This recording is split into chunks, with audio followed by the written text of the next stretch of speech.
Hi everyone, स्वागत है आप सबका आपके अपने चैनल केयर्स क्लासेस में।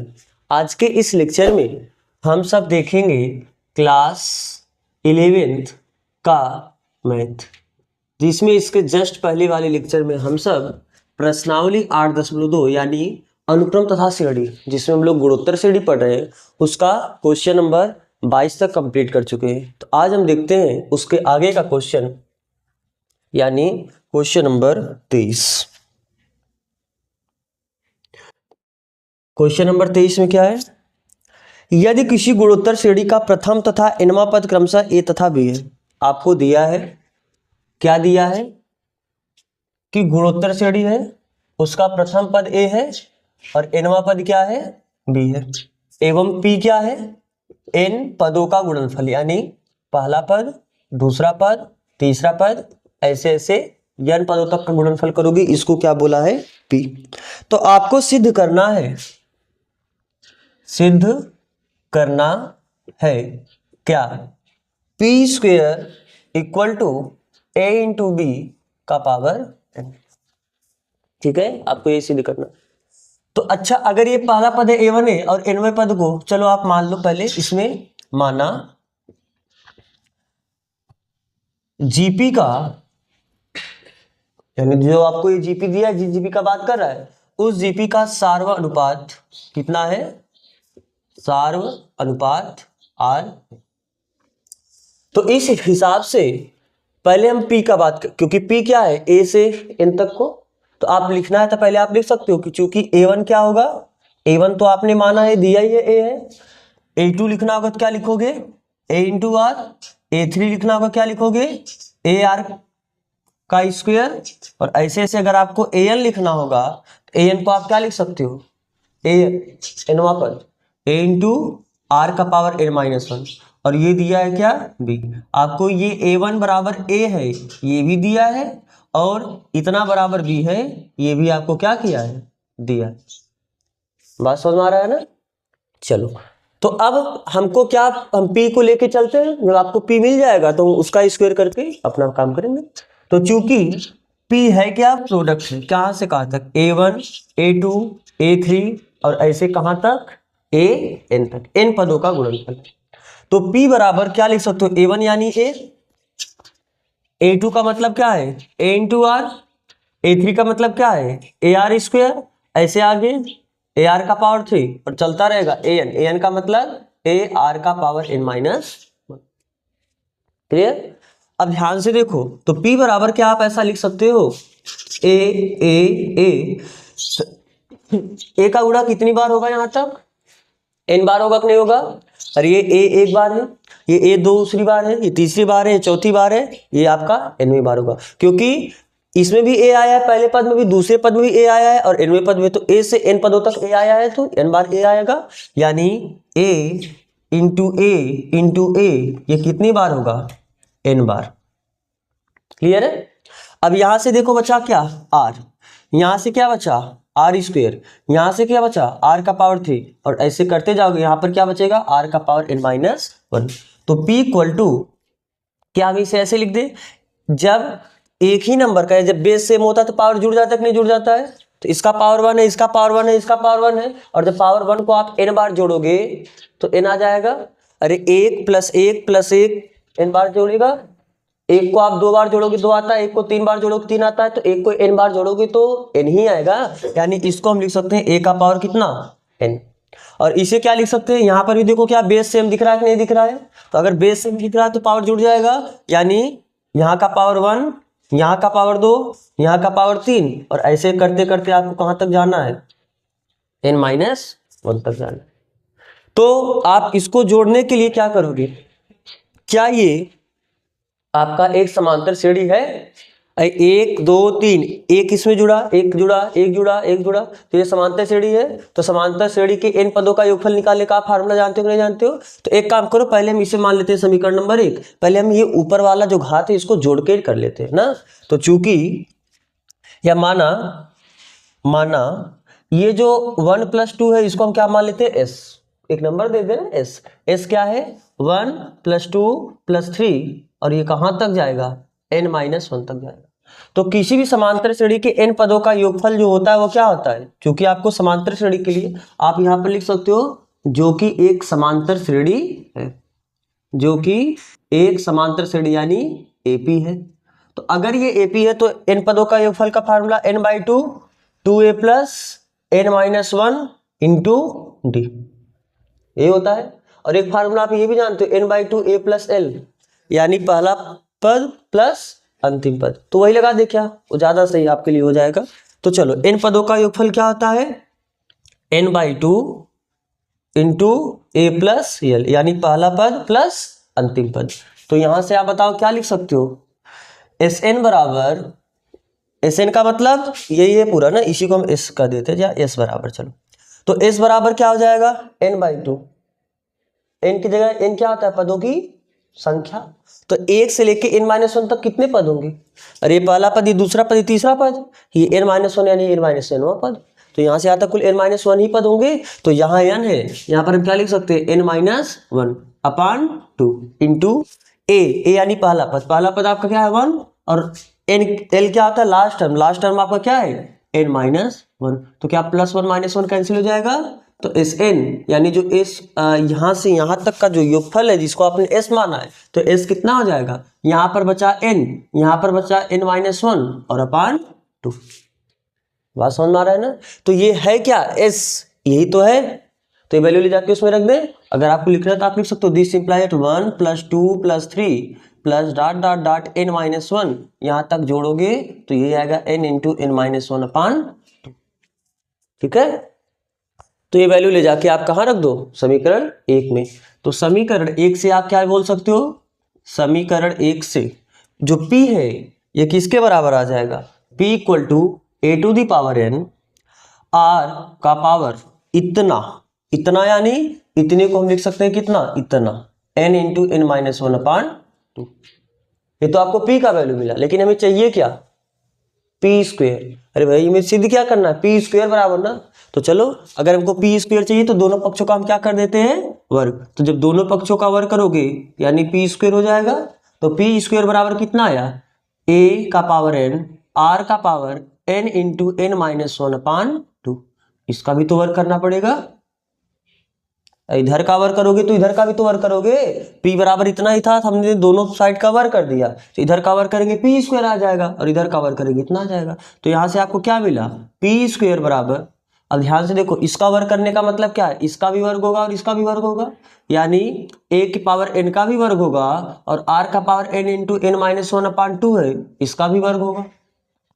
तो जब इसका स्क्वायर करोगे तो कैंसिल हो जाएगा, जब क्योंकि आपको पता है ना पावर का गुणा हो जाता है, तो इसका जब इसमें गुणा करोगे तो ये बटे में वो ऊपर रहेगा तो कैंसिल हो जाएगा। तो यहाँ पर बचेगा कितना, this implies that p² = a का पावर 2n इंटू r का पावर n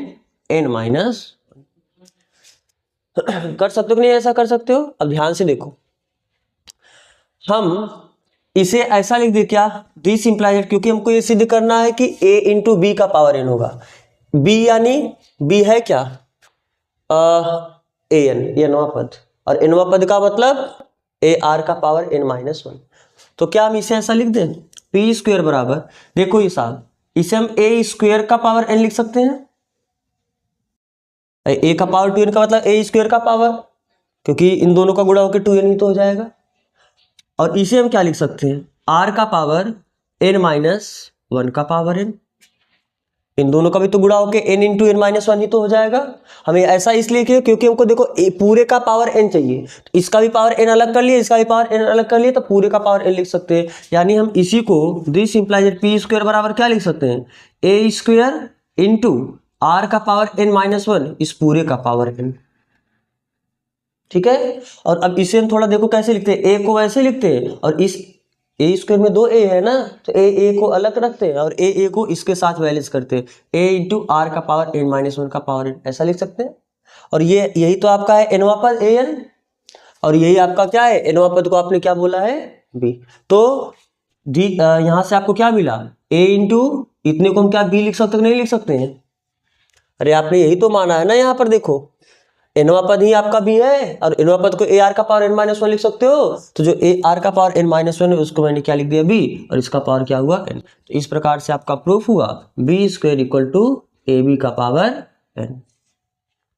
ठीक, आप इतना आगे ना चल के आप ऐसे भी सोच सकते थे, जैसे आपने पी स्क्वायर किया इतना आ गया, आप एक काम करते थोड़ा सा, क्योंकि आपको यही बराबर ये सिद्ध करना था ना, तो पी स्क्वायर का वैल्यू आपने निकाला है यहीं पर आप छोड़ दो, आप इसको हल कर लो, इसको हल करके फिर दोनों को बराबर दिखा सकते थे। तो जैसे भी आप जा सकते हो। तो समझ में आया है ना? तो आपको अगर ये कॉपी करना है तो आप इसे कॉपी करो। फिर हम बढ़ते हैं इसके अगले क्वेश्चन की तरफ, यानी क्वेश्चन नंबर 24।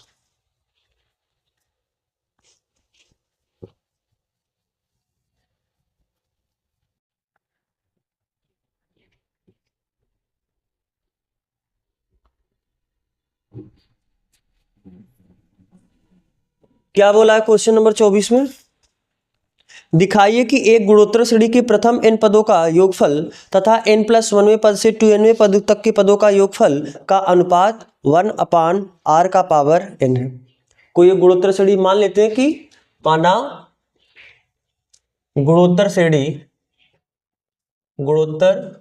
श्रेणी यानी जीपी का पहला पद a तथा सार्व अनुपात r है। ठीक, तो वह गुणोत्तर श्रेणी होगा क्या? तो गुणोत्तर श्रेणी यानी जीपी क्या होगा? जीपी लिखने के लिए आप पहला पद लिखते हो, अरे पहला पद फिर दूसरा पद फिर तीसरा पद, ऐसे ऐसे आप n पद तक लिखते हो कि नहीं लिखते हो? लेकिन यहाँ पर केवल n पदों तक के योगफल का बात नहीं किया है, आपको n पदों तक के योगफल को अलग से सोचना है और फिर n+1वां पद यानी उसके जस्ट अगला पद। अरे अगर ये आपका nवां पद हुआ तो इसका अगला पद कौन होगा? n+1वां पद होगा। तो आपको n+1वें पद से फिर आगे चलना है, तो अगला पद क्या हो जाएगा? an+2, फिर अगला पद क्या हो जाएगा? an+3, और ऐसे करता करते करते करते आप कहां तक चले जाओगे? हैं 2n तक। 2n यानी फिर n पद और आगे बढ़ोगे, क्योंकि आपको बोला 2n मिलेगा कब? जब आप n+n करोगे, n+n को ही तो 2n लिखोगे, आपको 2nवें पद तक जाना यानी n+nवें, इसी को हम लिख सकते हैं 2n। बात समझ आ रहा है ना? तो ठीक, पहला पद होगा क्या?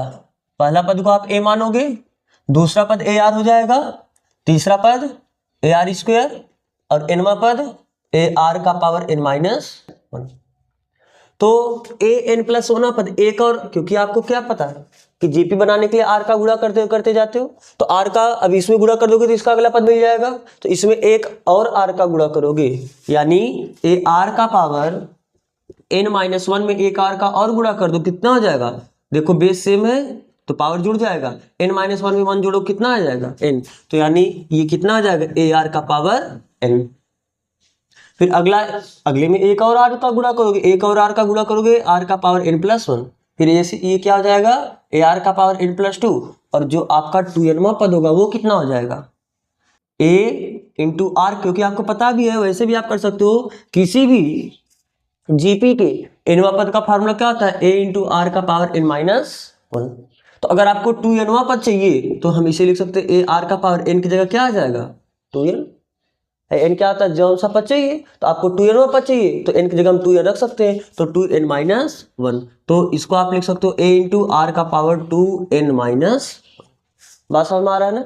लेकिन हमें ना तो पद पूछा था ना तो ये सब पूछा था, हमें क्या पूछा है कि आपको सिद्ध करना है कि यहां से यहां तक जो पद होगा, nवें पद तक का योगफल और जो यहां से यहां तक पद होगा, इनके योगफल का जो अनुपात है वो 1/r का पावर n है। यहां से यहां तक जो पद है इसके योगफल को Sn बोल दे। Sn का मतलब n पदों का योगफल, और फिर यहां से यहां तक जो पदों का योगफल मिलेगा उसको हम ऐसे बोल दे Sn+1 to 2n।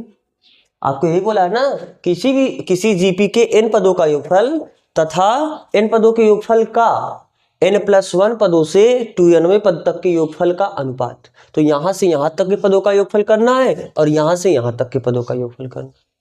बात समझ में आ रहा है? तो पहले आप Sn ही निकाल लो। Sn कैसे निकालोगे? आपको सिद्ध करना है, आप लिख दो एक लाइन, सिद्ध करना है। क्या सिद्ध करना है? एस एन पदों का योगफल का n+1 पद से 2n पदों तक के योगफल का जो अनुपात है ये 1/r का पावर n है। यही सिद्ध करना है ना। बोला है ना कि n पदों के योगफल तथा n+1वें पद से 2nवें पद तक के पदों के योगफल का अनुपात 1/r का पावर n। तो ध्यान से देखो, सबसे पहले हम क्या निकालते हैं, एस एन निकालते हैं। एस एन यानी n पदों का योगफल, और आपको पता है किसी भी जीपी के n पदों के योगफल का फार्मूला क्या होता है, a इंटू आर का पावर n-1/r-1 लिख सकते हो। तो ये तो सिंपली मिला। अब ये बस आप बताओ क्या होगा, S N plus 1 to 2n कैसे निकालोगे, यानी यहां से यहां तक के पदों का योगफल निकालोगे कैसे। क्या फिर से आप देखो, ये सब आपका जीपी में है कि नहीं है, इन सब में भी तो आर का ही तो गुणा हुआ है। ये सब ऐसे जीपी हैं जिनका पहला पद यानी ए कितना है, ए आर का पावर, यानी पहला पद a1 जिसे बोल सकते हैं हम, ये कितना है, ए आर का पावर है। और ये पहले जब यहां से यहां तक जोड़ोगे तो पहले पद का काम करेगा। और सार अनुपात कितना है, सार अनुपात आर ही है। आर का ही तो गुणा करते करते आप पूरा वहां तक गए हो, तो इसके लिए भी तो सार अनुपात आर ही होगा। और एक चीज हमको और चाहिए, एन पदों, कितने पदों का आपको योगफल करना है। तो यहां से यहां तक कुल कितने पद हैं, एन ही पद है। क्योंकि देखो आपको बोला एन पद तक का योगफल, और फिर यहां से 2n मतलब एन और पद आ गया होगा, तो यानी यहां से यहां तक कुल एन ही पद होंगे। तो यानी एन का जो वैल्यू होगा वो कितना होगा, एन ही होगा। तो जब इनका योगफल करना होगा, तो क्योंकि एस एन का फार्मूला होता है ना, ए इंटू आर का पावर n-1/r-1। ए बताओ, जब वहां से यहां तक का योगफल करोगे तो ए की जगह कितना लिखोगे, ए आर का पावर n। ये तो ए हुआ, अरे ए यानी a1 पहला पद।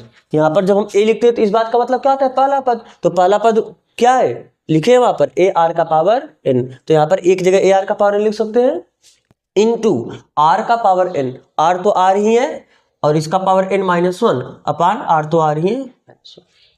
बात समझ में आ रहा है। इसे मान लेते समीकरण 1 और इसे मान लेते समीकरण 2। तो समीकरण 1 में समीकरण 2 का भाग देंगे तो यही में मिल जाएगा जो पूछा है। तो क्या, S N plus 1 to 2n ये कितने के बराबर होगा, a इंटू आर का power n-1/r-1 upon a into R का पावर n इंटू आर का पावर n-1/r-1। तो इससे ये कैंसिल हुआ, आर पावर -1 सार पावर -1 कैंसिल हुआ, ए से ए कैंसिल हुआ, तो यहाँ पर कुछ नहीं बचा। तो देखो ऊपर 1 बचा है और यहाँ पर आर का पावर बचा। तो ये तो आपको सिद्ध करना था। तो इस प्रकार तो आप लिख सकते हो, this implies that S N upon S N plus 1 to 2n ये बराबर हुआ 1/r का पावर n। क्लियर है। तो अगर आपको ये कॉपी करना तो आप इसे कॉपी करो। फिर हम बढ़ते हैं अगले क्वेश्चन के तरफ, यानी क्वेश्चन नंबर, ये आपका 23 था ना कि 24 था, आपका 24 था। ठीक है, अब हम देखते हैं क्वेश्चन नंबर 25 पे। मिटा दे इसे, ठीक।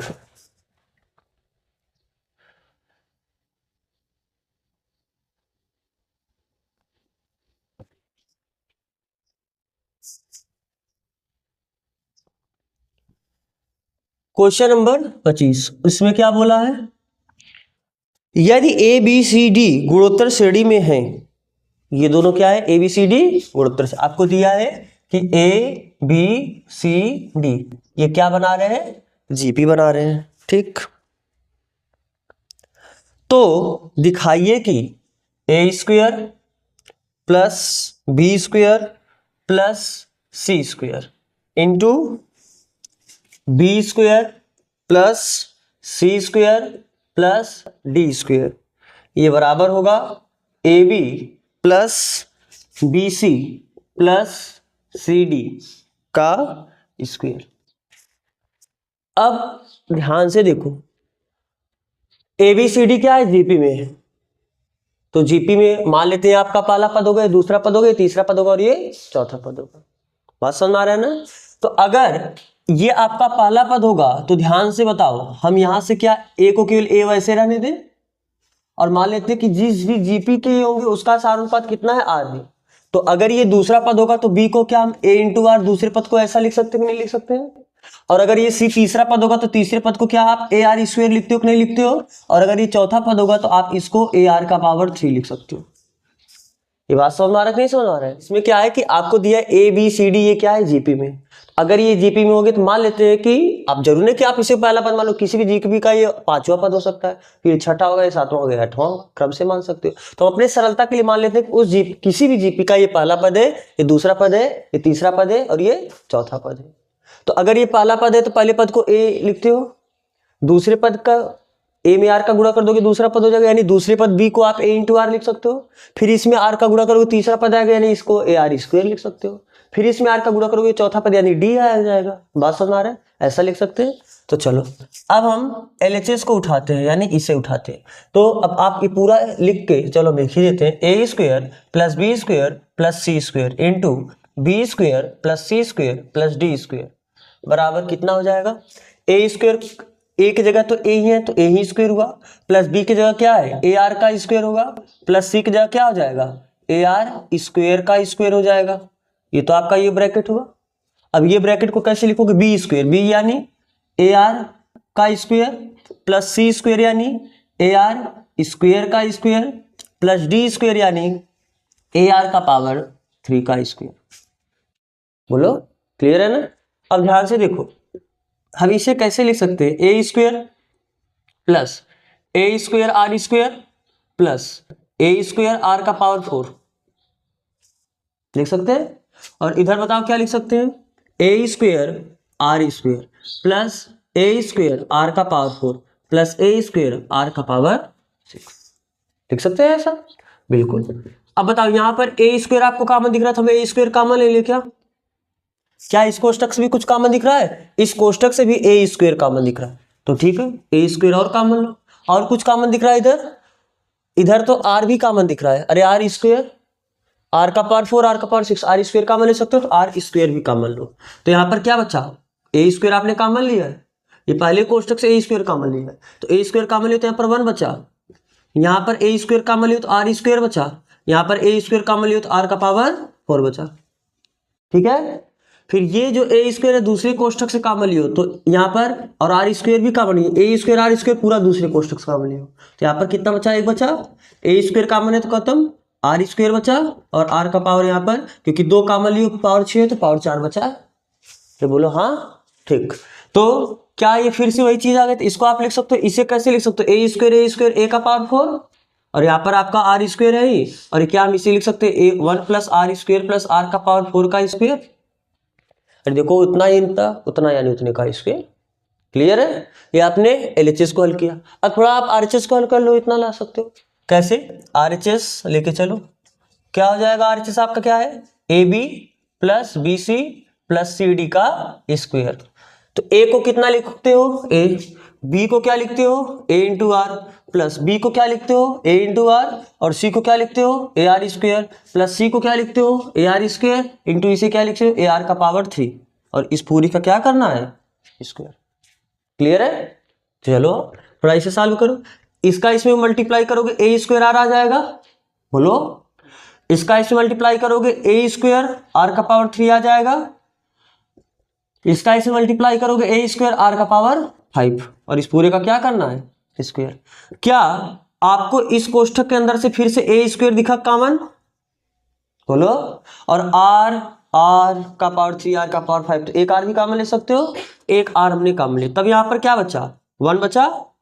यहाँ पर ए स्क्वायर कॉमन लिया, अभी आर का पावर 3 है तो एक आर कॉमन लिया तो एक आर स्क्वायर बचा। ए स्क्वायर कॉमन लिया है, आर पावर 5 में से एक आर कॉमन लिया तो आर पावर 4 बचा। बात समझ आ रहा है? और इस पूरे का क्या है? स्क्वायर। हमने तो इस ब्रैकेट के अंदर से कॉमन लिया ना, ये पूरे का स्क्वायर है तो अभी पूरे का स्क्वायर ही करना पड़ेगा। बात समझ आ रहा है ना? तो ध्यान से देखो, पूरे का स्क्वायर, इस बात का मतलब क्या है? इसका अलग स्क्वायर कर सकते हो, इसका अलग स्क्वायर कर सकते हो। जब इसका स्क्वायर करोगे यानी ए स्क्वायर आर का square into 1 plus R square plus R का पावर 4 का स्क्वायर। बोलो हाँ। तो अब बताओ जब इसका स्क्वायर करोगे तो क्या हुआ? ए का पावर 4 हुआ, ए स्क्वायर का स्क्वायर करोगे ए का पावर 4 आएगा और आर का स्क्वायर करोगे आर स्क्वायर हो जाएगा। तो यहाँ पर क्या बचा? 1 plus R square plus R का पावर 4 का स्क्वायर। ये तो आपका यही था। यानी इस प्रकार से आपका प्रूफ हुआ क्या? लेफ्ट हैंड साइड ये बराबर हुआ किसके? RHS के। क्लियर है? समझ में आया ना?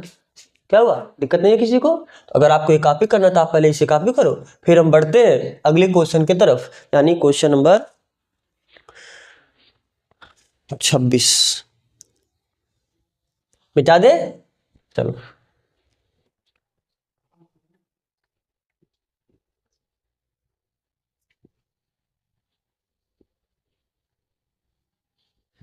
क्वेश्चन नंबर 26 में क्या बोला है?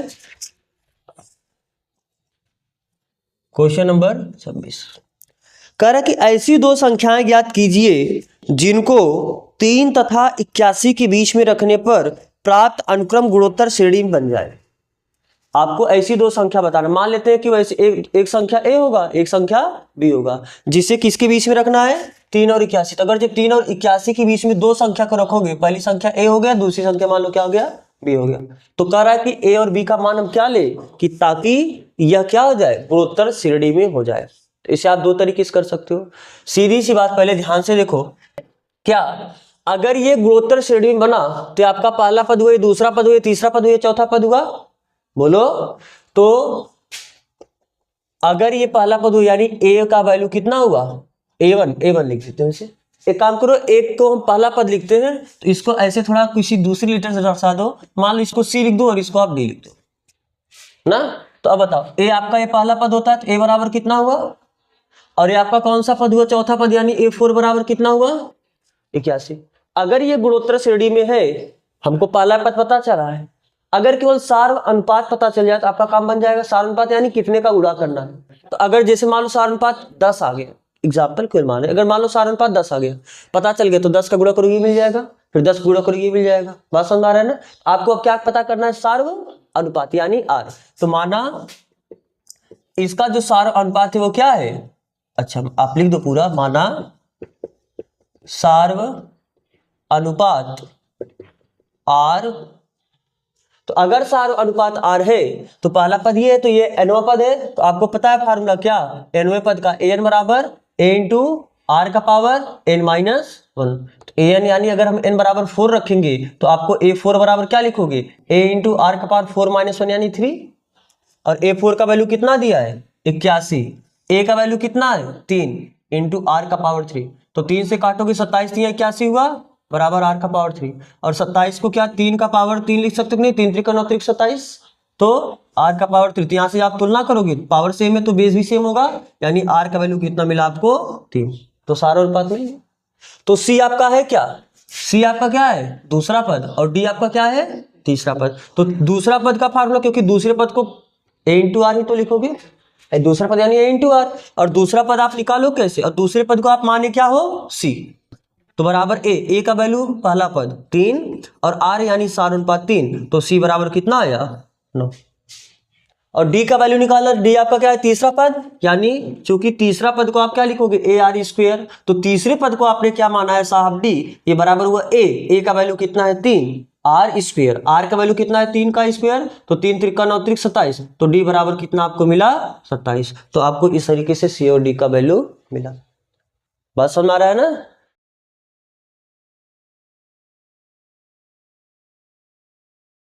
अब हम देखते हैं क्वेश्चन नंबर 27। क्या है क्वेश्चन नंबर 27? इसमें आपको बोला है कि n का मान ज्ञात कीजिए ताकि a का पावर n+1 प्लस b का पावर n+1, a का पावर n+1 प्लस b का पावर n+1 अपान a का पावर n प्लस b का पावर n, ये क्या हो? a और b के बीच गुणोत्तर माध्य हो। यानी ध्यान से देखना, आपको पता है कि दो संख्याओं के बीच का गुणोत्तर माध्य क्या होता है? अगर मान लो a और b कोई दो नंबर है, इनके बीच का जो समांतर माध्य होता है वो कितना होता है? a प्लस बी बटे 2। और इनके बीच का जो गुणोत्तर माध्य होता है वो कितना होता है? ए बी का अंडर। बात समझ में आ रहा है? तो अगर ये इन दोनों नंबर के बीच का गुणोत्तर माध्य है तो this implies that under root A B, क्योंकि a और b के बीच का गुणोत्तर माध्य अंडर रूट ए बी होगा। और सवाल बोला ये किसके बराबर है? a का पावर n+1 प्लस b का power n+1 upon a to the power n plus b का पावर। तो आप इसका इसमें गुणा कर सकते हो। हमें किसका वैल्यू निकालना है? n का वैल्यू। और आपको पता है n है किस में? पावर में।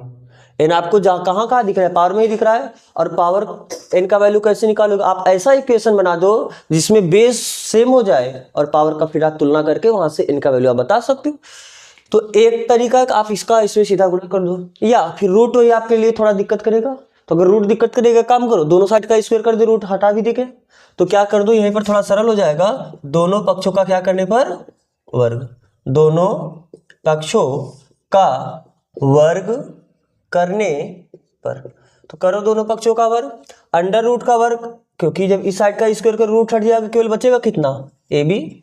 चलो इस साइड का वर्ग करो, कितना हो जाएगा ए का पावर n+1 प्लस बी का पावर n+1 अपान इसका भी स्क्वायर हो जाएगा, और a power n plus B power n इसका भी स्क्वायर हो जाएगा।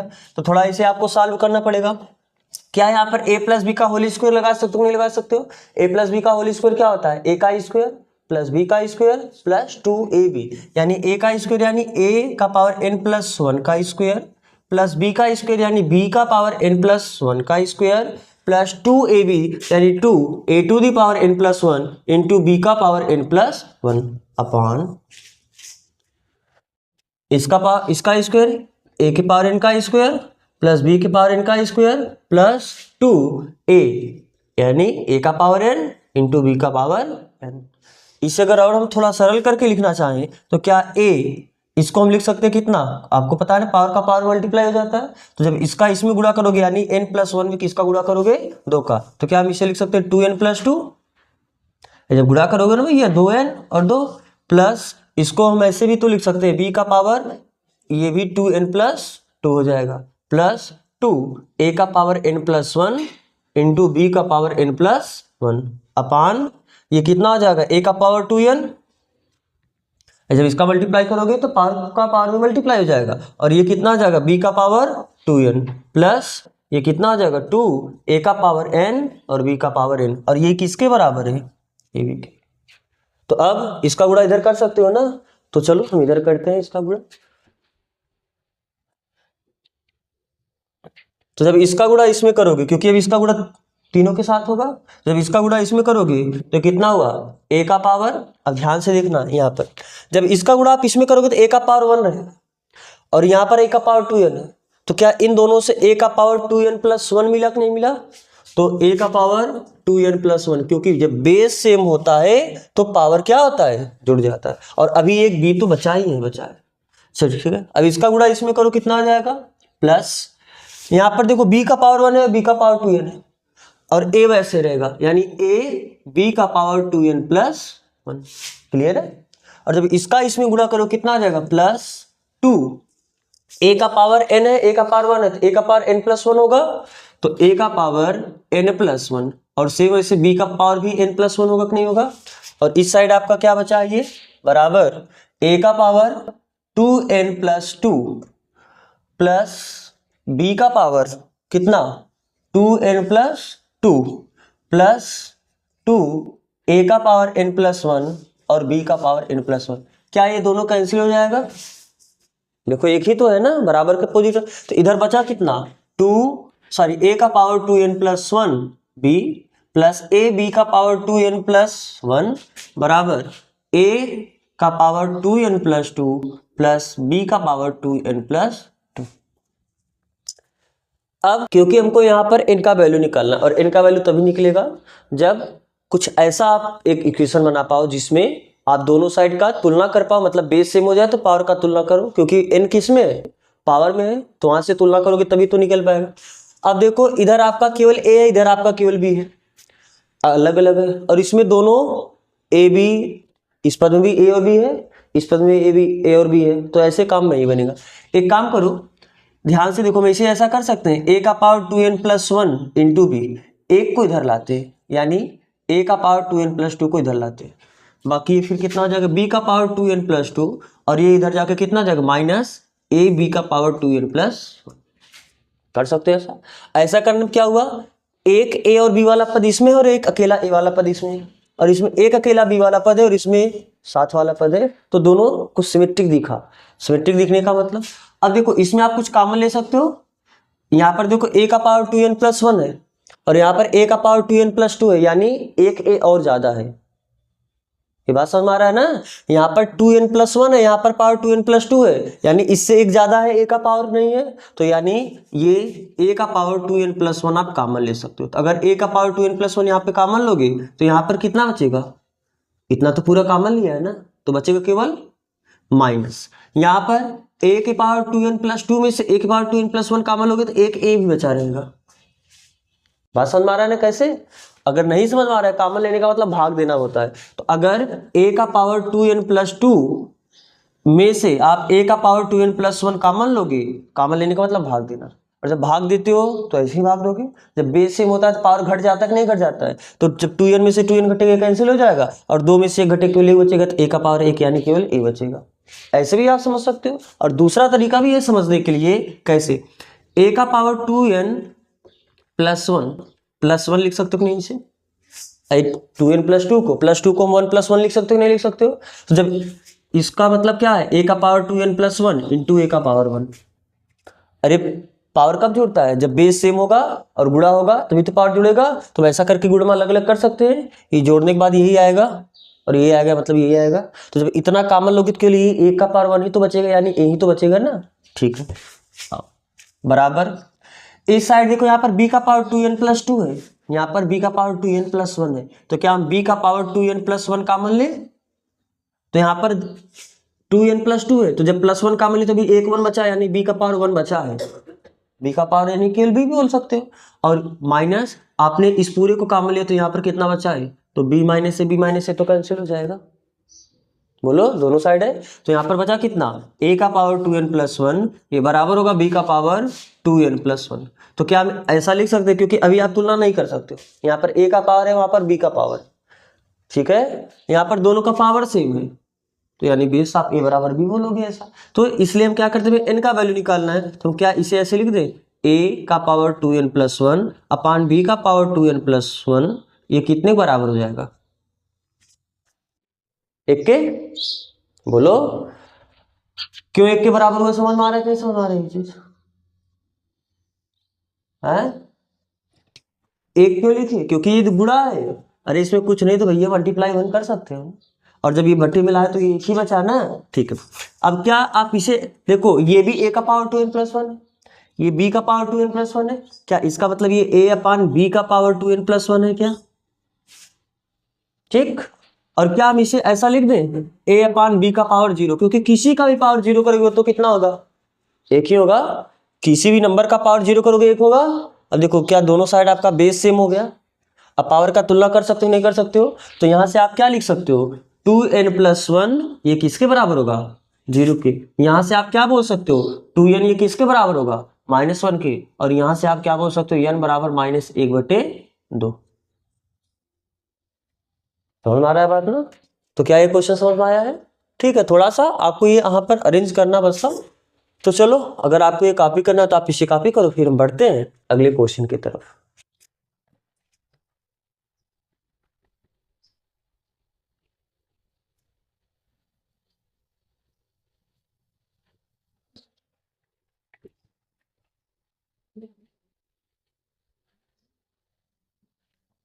अगला क्वेश्चन यानी क्वेश्चन नंबर 28। क्वेश्चन नंबर 28 में क्या बोला है, दो संख्याओं का योगफल उनके गुणोत्तर माध्य का 6 गुना है, तो दिखाइए कि संख्याएं इतने के अनुपात में होगी। दो संख्याएं हैं, मान लो, माना दो संख्याएं a और b है। क्या दिया है, क्या बोला है कि दो संख्याओं का योगफल, यानी इनका जो योगफल है आपको दिया है कि इनका योगफल यानी a प्लस बी, ये किसके बराबर है? योगफल उनके गुणोत्तर माध्य का 6 गुना है। इनका गुणोत्तर माध्य कितना होगा? √ab होगा। दो नंबर का गुणोत्तर माध्य √ab होता है, और ये जो इनका योगफल है इनके गुणोत्तर माध्य का 6 गुना है, यानी गुणे 6। ये सवाल में आपको दिया, आपको दिखाना है कि जो संख्याएं होंगी ये इन अनुपात में होंगी, यानी 3 + 2√2 बटे 3 - 2√2। तो ठीक है, सबसे पहले हम क्या करेंगे, दोनों संख्या को निकालेंगे। दोनों संख्या को कैसे निकालेंगे, यानी a और b को निकालेंगे। जब आपको पहली संख्या a पता चल गई, दूसरी संख्या b पता चली, तो इन दोनों का अनुपात ही तो चाहिए, तो उस a में b का भाग दोगे तो ये आना चाहिए आपको। तो सबसे पहले हमारा फोकस क्या होगा, a और b निकालो। a और b कैसे निकालोगे, ध्यान से देखो, आपको ये बात कितनी बार मैंने जब एग्जाम्पल बताया था तो वहां पर आपको ये बताया कि अगर कभी भी आपको a प्लस बी मिला है, आप तुरंत क्या निकालो, a माइनस बी निकालो। बताया था ना ये चीज, क्योंकि और a प्लस बी से a माइनस बी निकाल सकते हो। कैसे? अरे a माइनस बी का होल स्क्वायर बराबर क्या लिख सकते हो, a प्लस बी का होल स्क्वायर माइनस 4ab। पता है ये चीज? अरे a का स्क्वायर प्लस b का स्क्वायर प्लस 2ab, और जब माइनस 4ab होगा तो ये कितना हो जाएगा, माइनस 4ab में से 2ab घटाओगे 2ab ही तो बचेगा, और ये है क्या, a माइनस बी का होल स्क्वायर है कि नहीं? तो बात समझ में आ रहा है ना ये चीज? तो ठीक है, तो अगर आपको यहाँ पर a प्लस बी पता है तो a माइनस बी निकालो। और a माइनस बी कैसे निकालोगे, चलो लिख देते हैं, इसी समीकरण एक मान के छोड़ दो। क्योंकि a माइनस बी का होल स्क्वायर होता कितना है, a प्लस बी का होल स्क्वायर माइनस 4ab। तो बताओ a प्लस बी का वैल्यू दिया कितना है, अरे देख लो, a प्लस बी का वैल्यू कितना आपको मालूम है, 6√ab, लेकिन इसका तो स्क्वायर है -4ab, ये कितना हुआ 36, और √ab का स्क्वायर करोगे तो केवल ab बचेगा, और -4ab, तो कितना हुआ 32ab आया। ये क्या आया, a माइनस बी का होल स्क्वायर। तो यहां से अगर आपको a माइनस बी बताना है तो स्क्वायर उधर जाके क्या आ जाएगा, अंडर रूट, तो यानी √32ab, और a माइनस बी बराबर this implies that under root a minus B, 32 16 दूना 32 होता है, 16 का मतलब 4 अंडर रूट के अंदर है ना, तो 4 √2, और यहां पर बचा कितना ab, सॉरी √ab, लिख सकते हो ऐसा। तो a प्लस भी पता है, a माइनस भी पता चला, इसी को मान लो इक्वेशन कितना सेकेंड, अंडर रूट के अंदर ही कर सकते हो हम, इसलिए ऐसा कर रहे हैं ना। ठीक है, यहाँ पर देखो, ये यहाँ पर भी रूट लगाना, यहाँ पर भी रूट लगाना बिल्कुल जरूरी नहीं है, आप पूरे अंडर रूट के अंदर 2ab कर सकते हो, बस मैंने इसलिए किया कि नंबर आपका अलग हो, और अंडर रूट ab यहाँ पर भी, अंडर रूट ab यहाँ पर वो a अलग हो। बात समझ आ रहा है ना? तो अब आपको जब a प्लस बी मिला है और आपको a माइनस बी पता है, तो क्या आप विलोपन विधि से a और b बता सकते हो नहीं बता सकते हो? कैसे? दोनों समीकरण को आप जोड़ दो, तो जब दोनों समीकरण को जोड़ने पर, यानी समीकरण एक में जब समीकरण दो को जोड़ोगे तो ये b से b कैंसिल हो जाएगा, a और a कितना आ जाएगा 2a, ये किसके बराबर, ये दोनों भी जुड़ेगा, तो जब इतने में इतना जोड़ोगे यानी कितना आ जाएगा 6 + 4√2 इंटू √ab। कर सकते हो ऐसा? ध्यान से देखना, जब समीकरण एक में समीकरण दो जोड़ोगे यानी 6√ab में जब आप ऐड करोगे 4√2√ab, तो क्या यहां से √ab पहली बात तो कॉमन ले सकते हो कि नहीं कॉमन ले सकते हो? जब √ab कॉमन लोगे तो यहाँ पर बचेगा कितना 6, और यहाँ पर कितना बचेगा 4√2, ये तो मैंने लिखा है डायरेक्ट। तो ये आपको किसका, आपको a का वैल्यू चाहिए, तो a बराबर आप क्या लिख सकते हो, 2 गुणा इधर आके क्या आ जाएगा भाग, तो जब 2 का भाग इसमें भी दोगे 2 का भाग इसमें भी दोगे, तो जब 2 का भाग इसमें दोगे 2/3, और जब 2 का भाग इसमें दोगे 2 √2, और ये कितना हुआ √ab। ए का वैल्यू पता चला, ए का वैल्यू ले जाके किस में रख दो, चाहे समीकरण एक में चाहे समीकरण, आपको बी का वैल्यू पता चल जाएगा। तो हम क्या करते हैं, समीकरण एक में रखते हैं ना, तो समीकरण एक से क्या लिख सकते हो, b बराबर 6√ab माइनस ए प्लस से उधर जाके माइनस से होगा, और यही a का वैल्यू मैं रखना चाहता, तो यहां से क्या मिलेगा, दिस इंप्लाइज b बराबर 6√ab माइनस ए का वैल्यू कितना मिला है 3 + 2√2 और √ab। इधर हम इरेज करते हैं, तो ऐसे रफ के लिए था। अब ध्यान से बताओ, तो यहां पर क्या √ab आप फिर से कॉमन ले सकते हो घटाने के लिए, अरे बोलो, तो b बराबर कितना मिला यहां से आपको, b बराबर जो आपने √ab कॉमन लिया तो इधर कितना बचा 6, और ये कितना हो जाएगा -3, और ये कितना हो जाएगा -2√2, और आपने √ab क्या लिया है कॉमन, समझ में आ रहा है ना? तो b बराबर कितना हुआ, 6 में से 3 घटाओगे 3 - 2√2, ये कितना आया √ab। आपको क्या चाहिए था, दोनों संख्याओं का अनुपात, यानी दिस इंप्लाइज दैट a/b, दोनों संख्या का अनुपात यानी a और b का अनुपात ही चाहिए था। तो a का वैल्यू कितना मिला है आपको, यहां से देखो, बताओ a बराबर कितना है 3 + 2√2 और √ab, ए बी बटे बी का वैल्यू कितना मिला है 3 minus 2√2 under root A B. Cancel हुआ। तो ये तो आपको चाहिए था। दिस इंप्लाइज संख्याओं का अनुपात कितना आ गया 3 + 2 अंडर रूट 2 बटे 3 माइनस 2 अंडर रूट 2।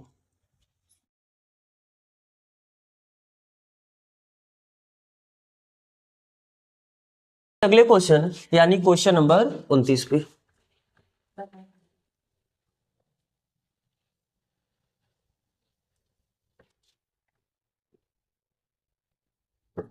क्या है आपका क्वेश्चन नंबर 29। बोला कि यदि a तथा g दो धनात्मक संख्याओं के बीच क्रमशः समांतर माध्य तथा गुणोत्तर माध्य हो। आपको दिया है क्या a capital A and capital G क्रमशः दो संख्याओं माना a एंड b। मान लेते हैं दो संख्या a और b है। तो आपको क्या बोला कि जो a है और g है ये क्या है दो संख्याओं के बीच समांतर माध्य है और ये दो संख्याओं के बीच गुणोत्तर माध्य। सवाल में बोला, मैं अपने मन से नहीं कर रहा हूं, सवाल में बोला है ना। देखो यदि a तथा g दो धनात्मक संख्याओं के बीच क्रमशः समांतर माध्य तथा गुणोत्तर माध्य हो, तो यानी ये दो संख्या, बस हमने केवल उस दो संख्या को अपने मन से मान लिया कि एक संख्या a होगा और दूसरा संख्या b होगा। लेकिन सवाल में बोला है कि जो a है इन दोनों के बीच दो संख्याओं का समांतर माध्य तथा g क्या है गुणोत्तर माध्य है।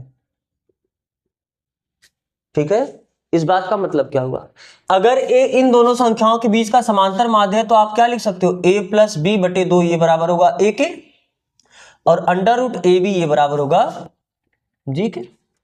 क्यों, अगर संख्या a और b है तो इनका समांतर माध्य a + b बटे 2 ही होगा और बोला ये किसके बराबर है a के, और बोला इनका गुणोत्तर माध्य जी है तो गुणोत्तर माध्य आपके हिसाब से कितना होगा अंडर रूट ए बी, और सवाल में दिया यही चीज तो दोनों बराबर आप लिख सकते हो नहीं लिख सकते हो। तो आपसे क्या पूछा है कि तो सिद्ध कीजिए कि संख्याएं, आपको सिद्ध करना कि जो संख्या होगा यानी एक संख्या a है और दूसरा संख्या b है, यही तो माने हो ना। तो ये जो दोनों संख्याएं होंगी ये क्या होगी a ± √a + g into a - g। Plus minus का बोल दिया तो प्लस लोगे तो पहली संख्या हो जाएगी, माइनस लोगे दूसरी संख्या हो जाएगी। ठीक, अब ध्यान से देखो, फिर वही बात, ऐसे क्वेश्चन को करने का सिर्फ एक ही वही तरीका है। आपको a + b पता है, आप a - b निकाल लो। और कैसे निकालोगे, ध्यान से देखो, क्या यहां से आप लिख सकते हो a + b बराबर 2a, इसे मान लो समीकरण नंबर 1। और यहां से आप हमें, क्योंकि जब a - b निकालते हैं तो वहां पर हमको देखो -4ab करते हो, तो अगर ab का वैल्यू भी वहां पर पता चल जाता आपका काम हो जाएगा। और ab का वैल्यू कैसे पता चलेगा, दोनों साइड का स्क्वायर कर दे क्या, अगर दोनों साइड का स्क्वायर करोगे तो अंडर रूट का स्क्वायर करो केवल ab आएगा और g का स्क्वायर करो कितना आ जाएगा g²। ये आपका क्या हुआ समीकरण नंबर 2। तो आपको a + b पता है, आपको a - b चाहिए, और आप a - b कैसे बताओगे, चूंकि a - b का होल स्क्वायर ये किसके बराबर होता है a², सॉरी इसे हम ऐसा लिखते हैं a + b के टर्म ना, क्योंकि आपको a + b पता है। आप इसे a² + b² - 2 मत लिखना, उससे आपको कुछ नहीं हासिल होगा। हम इस फार्मूले को a - b के होल स्क्वायर को ऐसे लिखेंगे a + b का होल स्क्वायर -4ab। कर सकते हो। अब देखो आपको a + b पता है और आपको ab भी पता है, तो वैल्यू रख के रखो। तो यहां से क्या हो जाएगा a + b बराबर कितना हो जाएगा 2a का स्क्वायर -4, ab का वैल्यू है क्या g का स्क्वायर, ये g है। समझ में आ रहा है नहीं ये बात। तो अब बताओ ये कितना हुआ 4a² -4g²। क्या 4 कॉमन ले सकते हो क्या, बोलो। तो यहां पर कितना बचेगा a² -g², और ये मिला कितना a - b का होल स्क्वायर। हमें चाहिए क्या a - b, तो जब a - b स्क्वायर उधर जाके क्या हो जाएगा अंडर रूट a² -g²। तो a - b बराबर 4 का अंडर रूट 2 हो जाएगा, और रूट के अंदर a² - b² है क्या, इसे a + b और a - b लिख सकता हो कि नहीं लिख सकता। अरे a² - b² है ना, तो एक कोष्टक में प्लस b दूसरे कोष्टक में -b। तो आपको a + b पता था और आपको अब पता चला कितना a - b। a और b का वैल्यू तो अब निकालने में कोई दिक्कत नहीं है, बस जोड़ दो, a का वैल्यू मिल जाएगा, वैल्यू ले जाके रख दो तो b का वैल्यू। तो क्या करने पर, समीकरण 1 में समीकरण 3 को जोड़ने पर। तो जब जोड़ोगे तो प्लस बी और माइनस बी कैंसिल हो जाएगा। यहाँ पर है कितना ए और यहाँ पर है कितना ए, और ए और ए मिलके कितना हो जाएगा 2a। तो 2a बराबर कितना होगा, जोड़े हो दोनों को ना, तो इतना प्लस इतना करोगे यानी 2a प्लस इतना, तो plus 2 root a plus B A plus G और a माइनस जी। तो क्या यहां से आप 2a बराबर 2 कॉमन ले सकते हो क्या ना, तो यहां पर बचे कितना a और यहां पर कितना बचेगा root of a plus G into a minus G. तो क्या 2 से 2 कैंसिल हुआ, तो पहली संख्या यहां से आपको क्या मिला a बराबर ये तो मिला a plus root of a plus G into a minus G. पहली संख्या तो मिल गई। अब दूसरी संख्या बस a का वैल्यू ले जाके आप रख दो इसमें। तो कैसे करेंगे,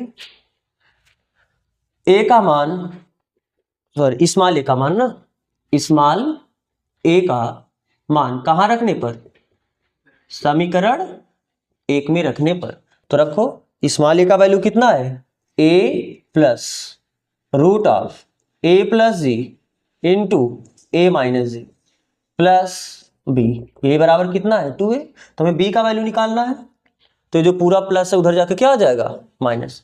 तो 2a minus a plus root of a plus G into a minus जी।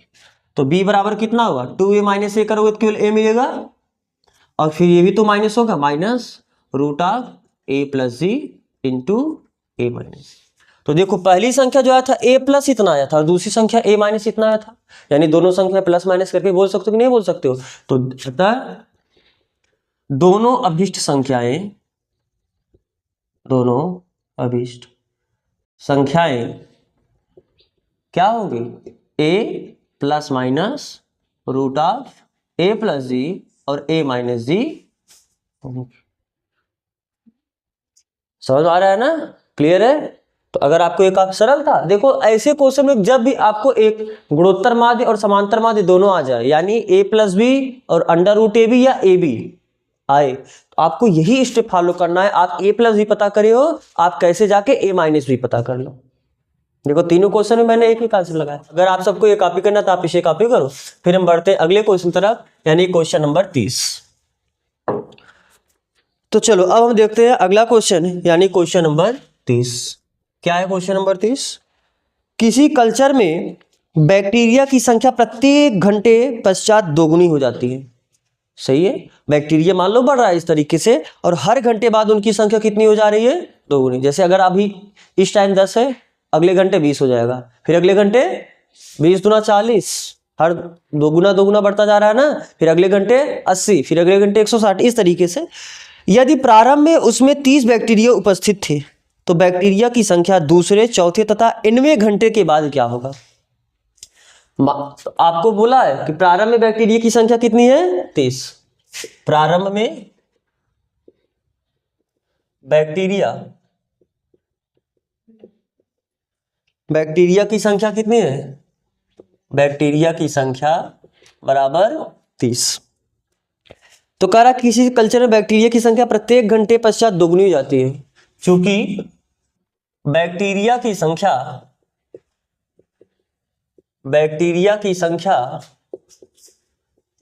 प्रत्येक घंटे बाद दोगुनी हो जाती है, तो दिस इंप्लाइज दैट दूसरे घंटे, दूसरे, तीसरे, चौथे डॉट घंटों पर बैक्टीरिया की संख्या कितनी हो जाएगी, बैक्टीरिया की संख्या क्रमशः कितना होगा। अब बताओ पहले घंटे में कितना है 30 है, आपको दूसरे घंटे से स्टार्ट करना है। अगर पहले घंटे 30 है तो अगले घंटे 30 दूना 60, फिर इसका भी दुगना होगा 120, फिर उसके अगले घंटे 240, फिर उसके अगले घंटे। ऐसे आपका बढ़ता जाएगा कि नहीं बढ़ता जाएगा, अरे हर घंटा 2 गुना होता जाएगा।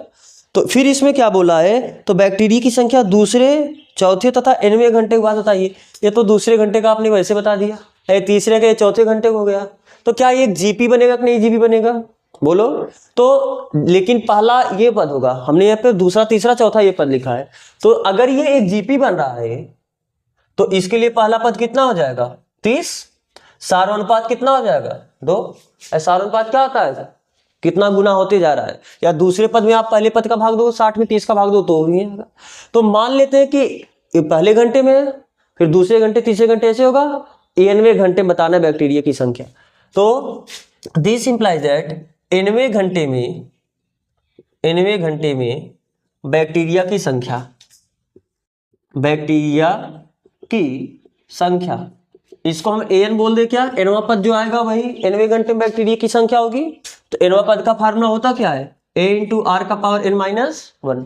तो a का वैल्यू है कितना 30, r का वैल्यू कितना है 2 का पावर n-1। तो बस आप यही पे आंसर छोड़ो, यही आपका हो जाएगा। 90 घंटे बाद बैक्टीरिया की संख्या आप इसी फार्मूले से निकालोगे। तो अगर आपको दूसरे घंटे में चाहिए था तो दूसरे घंटे के लिए क्या होगा, दूसरे घंटे के लिए इस फार्मूले से भी आप जा सकते थे। दूसरे घंटे के लिए n बराबर क्या रखना है 2। जब n बराबर 2 रखोगे तो a2 मिलेगा, यानी 30 इंटू 2 का पावर 2 माइनस 1, यानी 30 इंटू 2 का पावर 1। 2 में से घटाओगे 1 ही आएगा ना, और 2 का पावर 1 करोगे 2 ही होगा, और 30 गुना कितना हो जाएगा 60। तो दूसरे घंटे में बैक्टीरिया की संख्या कितनी मिली 60। तीसरे घंटे चाहिए था इनका वैल्यू 3 रख दो, चौथे घंटे चाहिए इनका वैल्यू 4 रख के कर सकते हो। बात समझ में आ रहा है ना। तो अगर आपको ये कॉपी करना तो आप इसे कॉपी करो। फिर बढ़ते हैं अगले क्वेश्चन के तरफ। अब हम देखते हैं अगला क्वेश्चन, यानी क्वेश्चन नंबर 31।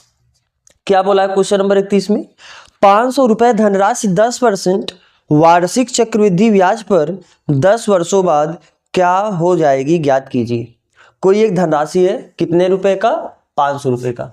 यानी ये आपका क्या हुआ, मूलधन हुआ कि नहीं हुआ, मूलधन कितना है 500, दर कितना दिया है, दर 10% वार्षिक है, कितने समय के लिए, और ये कैसा है चक्रवृद्धि ब्याज। आपको पता होगा चक्रवृद्धि ब्याज के बारे में। चक्रवृद्धि ब्याज में क्या होता है, जैसे जितना भी रुपया दिया गया उसका ब्याज लगाओगे तो साल भर के अंत में कुछ ब्याज आएगा और कुछ मूलधन रहेगा, पूरा मिला के मिश्र धन हुआ। तो इस मिश्र धन को अगले वर्ष के लिए मूलधन मान लेंगे। यानी ये जो पूरा आया है, जैसे मान लो को 500 रुपये आए, इस पे आपने ब्याज लगाया, और ब्याज लगाने के बाद जैसे हम केवल एक एग्जाम्पल बोल दे रहे 100 आ गया। तो साधारण ब्याज में क्या होता है, फिर अगले साल भी 100 ही रुपये ब्याज आएगा, फिर अगले साल 100 रुपया ही ब्याज आएगा, क्योंकि जो ब्याज लगेगा वो 500 रुपये ही लगेगा। लेकिन चक्रवृद्धि ब्याज में क्या होगा कि मान लो अगर आपका ये मूलधन 500 रुपये आए और एक साल के अंदर में ब्याज 100 रुपये आया, तो अब अगले साल के लिए जो मूलधन होगा वो 500 नहीं होगा, 500 प्लस 100 यानी कितना हो जाएगा 600। अब इस पे ब्याज लगेगा। तो दूसरे साल हो सकता है ब्याज अब कितना आ जाए 150 आ जाए।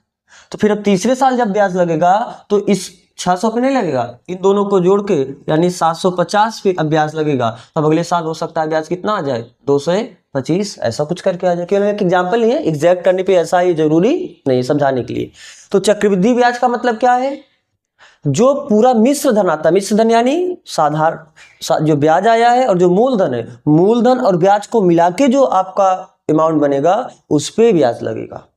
फिर जो मूलधन ये रहेगा और ये जो ब्याज रहेगा, इसको मिला के जो अमाउंट बनेगा उस पे ब्याज लगेगा। बात समझ आ रहा है ना। तो चक्रवृद्धि ब्याज इस तरीके से आपका बढ़ता जाता है। तो ध्यान से देखना, आपको बोला है कि 500 रुपया है, इसको हमने 10% की दर से चक्रवृद्धि ब्याज पे दिया है। तो 10 वर्ष के अंत में कितना ब्याज हुआ, केवल आपसे ब्याज पूछा कि धन पूछा है। तो चक्रवृद्धि ब्याज पर 10 वर्षों बाद क्या हो जाएगी, अच्छा ये धनराशि पूरा कितना हो जाएगी, यानी ये अमाउंट कितना हो जाएगा। तो बताओ, ध्यान से देखना। पहले वर्ष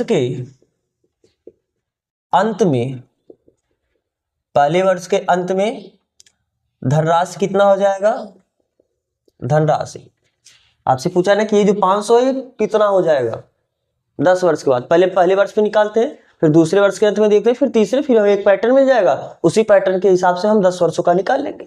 तो बताओ पहले वर्ष के अंत में धनराशि कितना होगा, 500 तो दिया ही दिया है, प्लस 500 का ब्याज भी तो मिलेगा, और 500 का कितना ब्याज है 10%, 500 का 10% कर सकते हो ऐसा ना। 0 से 0 क्या हुआ, कैंसिल हुआ।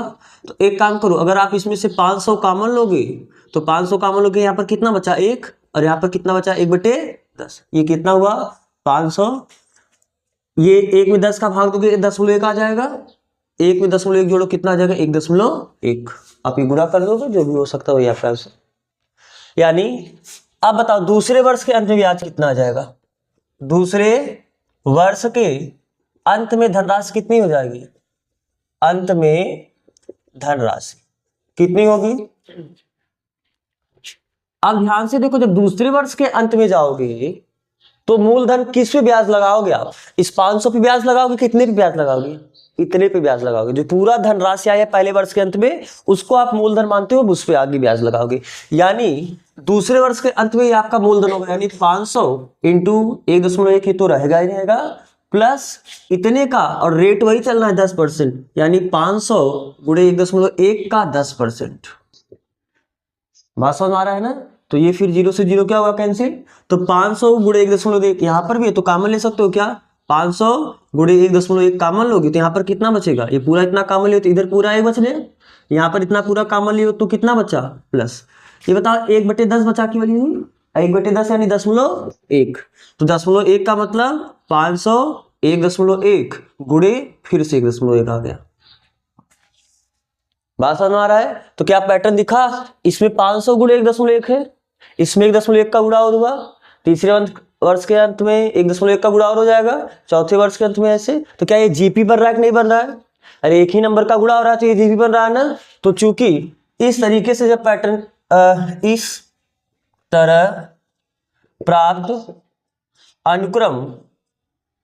अनुक्रम एक क्या है? जीपी है, जिसमें पहला पद कितना हो रहा है? a बराबर 500 गुणे 1.1, और इसका जो सार्वनुपात आया, सार्वनुपात यानी कितने का गुणा होते जा रहा है? 1.1 का गुणा होते जा रहा है। तो याद हो गया। आपको क्या निकालना है? 10 वर्ष के अंत में ब्याज निकालना है। तो अगर ये पहला पद हुआ, पहले वर्ष के अंत में जो ब्याज आया वो पहला पद है, दूसरे वर्ष के अंत में जो ब्याज जो पूरा धन आया वो आप उसको दूसरा पद बोले, तीसरे वर्ष के अंत में जो आएगा उसको आप तीसरा पद बोलोगे, ऐसे 10वें वर्ष के अंत में जो आएगा उसको आप 10वां पद बोलोगे। 10वां पद यानी आपको A10 ही तो निकालना है, 10वां पद निकालना आप मान सकते हो ना, ऐसे लिख भी दे सकते हो एक लाइन कि माना 10 वर्षों के अंत में, 10 वर्ष के अंत में धनराशि कितनी हो जाएगी? धनराशि A10 हो जाएगी। ठीक है, तो A10 कैसे निकालते? चूंकि आपको फार्मूला पता है ना an का, nवां पद का फार्मूला पता है, a इंटू आर का power n minus a r का पावर n माइनस 1। तो यहां से अगर आपको A10 बताना होगा तो a का वैल्यू कितना है साहब देख के बताओ, 500 गुणे 1.1, r का वैल्यू कितना है 1.1, और इसका पावर कितना n यानी 10 माइनस 1, तो कितना आ जाएगा 500 गुणे 1.1, और 1.1 का पावर कितना है? यहाँ पर बताओ 10 में से 1 घटाओगे 9 आ जाएगा, 1.1 का पावर 9, और जब बेस सेम होता है तो इसका पावर 1 है, इसका पावर 9 तो जुड़ जाएगा। यानी A10 बराबर कितना हुआ? 500 गुणे 1.1 का पावर। समझ में आ रहा है ना? तो 10 वर्षों के अंत में इतना ब्याज हो जाएगा। आपको 1.1 का पावर 10 नहीं करना है कि 11 का आप 10 बार गुणा करोगे, उतना ये तामझाम आपको नहीं करना, आप इसी पे अपना आंसर छोड़ो। समझ में आया है? मिटा दे, पहले आप इसे कॉपी करो। तो आप इसे कॉपी कर चुके होगे, तो हम बढ़ते हैं अगले क्वेश्चन की तरफ। क्वेश्चन नंबर, लास्ट क्वेश्चन, और क्वेश्चन नंबर क्या? 32। तो देखो क्वेश्चन नंबर 32 में क्या बोला? यदि किसी द्विघात समीकरण के मूलों के समांतर माध्य एवं गुणोत्तर माध्य क्रमशः 8 तथा 5 है तो द्विघात समीकरण ज्ञात कीजिए। आपको क्या बोला है कि जो द्विघात समीकरण उसके मूल मान लेते हैं, उसका मूल एक अल्फा है और एक मूल क्या मान लेते हैं? बीटा। तो माना द्विघात समीकरण के मूल क्रमशः अल्फा तथा बीटा, मान लेते हैं इसका एक मूल अल्फा है, दूसरा मूल क्या है? क्योंकि द्विघात समीकरण से 2 ही मूल होंगे, और जब 2 मूल होंगे तो एक को अल्फा मान लेते हैं और एक को। सवाल में क्या बोला कि जो इनके मूल हैं उसका समांतर माध्य यानी AP AM, और समांतर माध्य होता क्या है?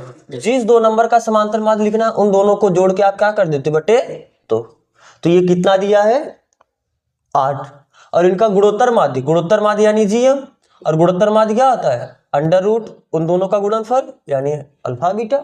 और ये कितने के बराबर दिया है? 5 है। तो क्या पूछा है, द्विघात समीकरण ज्ञात कीजिए। आपको क्लास 10th में ख्याल होगा कि द्विघात समीकरण अगर आपको मूल पता है तो आप द्विघात समीकरण बना सकते हो। कैसे? द्विघात समीकरण बनाने का फार्मूला क्या था, एक्स स्क्वायर माइनस मूलों का योगफल इंटू एक्स प्लस मूलों का गुणनफल। ख्याल है ना ये चीज? तो अब बताओ, यहां से आप अल्फा प्लस बीटा निकाल लो और यहां से अल्फा इंटू बीटा निकाल लो, आपका काम हो गया। तो यहां से आप क्या बता सकते हो, अल्फा प्लस बीटा बराबर 8 दूनी 16, और दोनों साइड का स्क्वायर कर दोगे तो अल्फा इंटू बीटा आ जाएगा। तो इस का इस 5 का स्क्वायर कितना आ जाएगा, 25। तो चूंकि द्विघात समीकरण क्या होगा, x square minus alpha plus beta into x plus alpha into beta. तो क्या हो जाएगा, यहां से x square minus alpha plus beta का वैल्यू है कितना, 16x plus alpha into beta का वैल्यू कितना है, 25। तो आप इसको कोष्टक में वैसे हटा दो, 16x प्लस 25, ये आपका क्या हो गया, द्विघात समीकरण। ये तो बड़ा सिंपल क्वेश्चन था। तो अगर आपको ये कॉपी करना है तो आप इसे कॉपी करो। तो आप इसे कॉपी कर चुके होगे, तो आपका ये प्रश्नावली यहाँ पर क्या हुआ, समाप्त हुआ। तो हम लोग अब आगे इसका विविध करेंगे, फिर उसके बाद हम लोग अगला चैप्टर स्टार्ट करेंगे सरल रेखाएं। अब वहां से आपका और इम्पॉर्टेंट रहेगा सरल रेखाएं, फिर वहां पर कोनिक सेक्शन आएगा, शंख परिच्छेद, उसमें आपको परवलय, दीर्घ, अतिपरवलय, दीर्घवृत्त, वृत्त, इलिप्स, हाइपरबोला सब कुछ मिलने वाला है ना, उसका समीकरण, उसका नाभिलंब, जीवा, लेटर सेक्टम, ये सब तो हम लोग बाद में धीरे धीरे अपना पढ़ेंगे। तो आज बस ये तक करते हैं। तो यहाँ तक जुड़ने के लिए आप सबका बहुत बहुत धन्यवाद। तो अब इजाज़त तुम लोग।